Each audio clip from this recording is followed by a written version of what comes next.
বিশেষকৈ যেহেতু অসম চুক্তিৰ আত্মা ধাৰা 5 আৰু 6 কে কোৱা হয়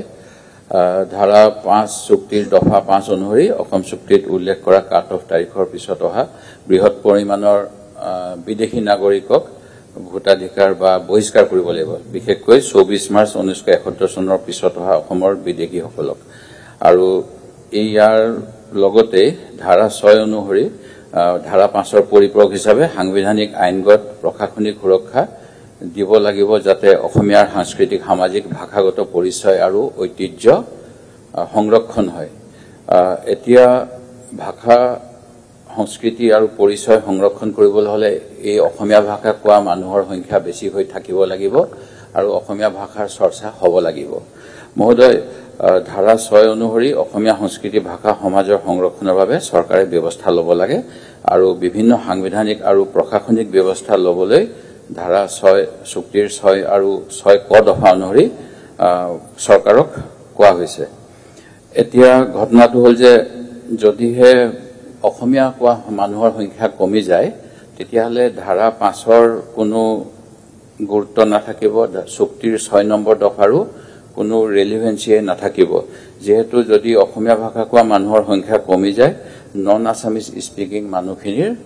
সংখ্যা বেছি হ'ব আৰু অসমীয়া স্বাভাৱিকতে সংখ্যা লঘু হ'ব 67টা ৰিকমেন্ডেশন আছে তাৰ ভিতৰত মাটিৰ কিনা বেচাৰ কথাও আছে বিপ্লৱ শৰ্মা কমিটিত তেখেতে লগতে কৈছে যিসকলে অসমীয়া কয় অসমীয়া সংজ্ঞাও দিছে অসমীয়া কোৱা মানুহবিলাককো অসমীয়া হিচাপে ধৰিব লাগে তেনে ক্ষেত্ৰত চৰকাৰীভাৱে কোন কোন অঞ্চলত অসমীয়া মাধ্যমৰ বিদ্যালয় আছে সেই বিষয়ত কিবা তথ্য সংগ্ৰহ কৰা হৈছে নেকি আৰু লগতে যেটো হেখতিয়াকৈ স্পেশাল ৰিভিজন হ'ব অসমত এই কথা এটা ওলাইছিল যে এনেকুৱা ৰিভিজন হলে বাহিৰৰ পৰা অহা বহুত মানুহে অসমৰ ভোটাৰ তালিকাত নাম ভৰ্তি কৰিব যদিহে এইখিনি হয় এই উপসমিতিয়ে অসমীয়াৰ অস্তিত্ব ৰক্ষা কৰিবৰ বাবে নিৰ্বাচন আয়োগৰ এই দিকটোৰ ওপৰত পৰ্যালোচনা কৰিব নেকি যাৰ ফলত অন্য ৰাষ্ট্ৰৰ কথা মই কোৱা নাই অন্য ৰাজ্যৰ অনা অসমীয়া লোকসকলে অসমৰ ভোটাৰ তালিকাত নাম ভৰাব পাৰিলে তেখেতসকলে অসমীয়াৰ খিলঞ্জীয়াৰ যি প্ৰভুত্ব অসমীয়াৰ অস্তিত্ব আৰু অসমৰ ৰাজনৈতিক ক্ষমতা দখল অসমৰ হাতৰ পৰা কাঢ়ি নিব নেকি অসমীয়াৰ পৰা এই ক্ষেত্ৰত মাননীয় মন্ত্ৰী মহোদয়ৰ পৰা উত্তৰ বিচাৰিছো অনাৰেবল মিনিষ্টাৰ মাননীয় অধ্যক্ষ মহোদয়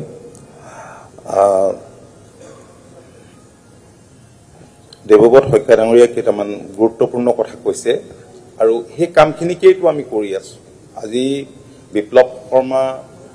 অধ্যক্ষতাত গঠিত কমিটিয়ে যিবিলাক ৰিকমেন্ডেশন দিছিলে